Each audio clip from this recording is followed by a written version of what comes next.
Hello বন্ধুরা, আজকে আমার ভীষণ ঠান্ডা লেগেছে। আজকে আমি রান্না করব পটল রসুন।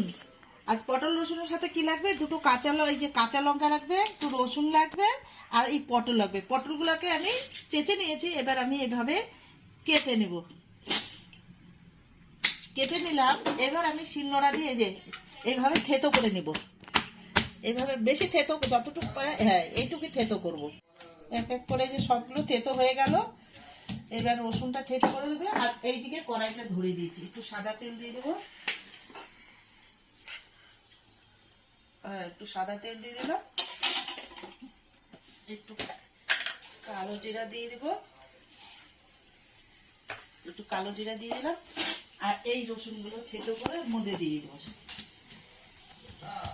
তাহলে লাগছে কি, আমার কালো জিরা তেলের সাথে দিলাম, কাঁচা লঙ্কা, পটল থেতো করে নিলাম। এটা দিয়ে আজকে ভাজা করবো, আর কিছু লাগবে না। কেন, সর্দি লেগেছে তো, এটা দিলে ভালো লাগবে, বেশ খেতে ভালো লাগবে। রসুনটা ভীষণ কফের পক্ষে ভালো হবে, কাশি হচ্ছে শুকনো শুকনো। আর এদিকে তো আটা মেখে রেখেছি, রুটি, ব্যাস এটাই আজকে রাত্রের ডিনার। রসুন দিয়ে দিলাম, আর কাঁচা লঙ্কা, আর কালো জিরা। এইবার আমি পটলগুলো দিয়ে দেবো। পটলগুলো দিয়ে একটু নাড়াচাড়া করে লবণ হলুদ দিয়ে দেবো, ব্যাস। এটা ভাজা ঝাড়ু রুটির সাথে, ভীষণ রুটির সাথেও চলবে, আর ডাল, মুসুরি ডাল পাতলা করে চলবে, মুসুরি ডাল আর ভাত গরম গরম, আর এটা ভাজা। এটা প্রচুর টেস্টি, দারুণ টেস্টি লাগে এটা খেতে। যার কিন্তু মুখে পটলে তো অনেক রকমের সবজি মাছ খেতে খেতে আর ভালো লাগে না, পটল এটা দিয়ে ভাজা করলেও বেশ ভালো লাগবে। আলুও প্রয়োজন লাগবে না, এটাই শুরু হয়ে যাবে, শুধু পটলের ভাজাই টেস্টি। দেখো পটলটা ভাজা হয়ে গেছে, সুন্দর ভাজা, কালারটাও দেখো।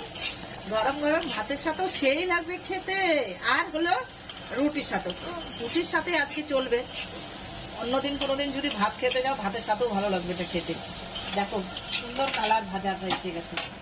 এটা এখন রুটি, আর এটা ভাজা নিয়ে এখন এটা সার্ভ করবো এখানে প্লেটে।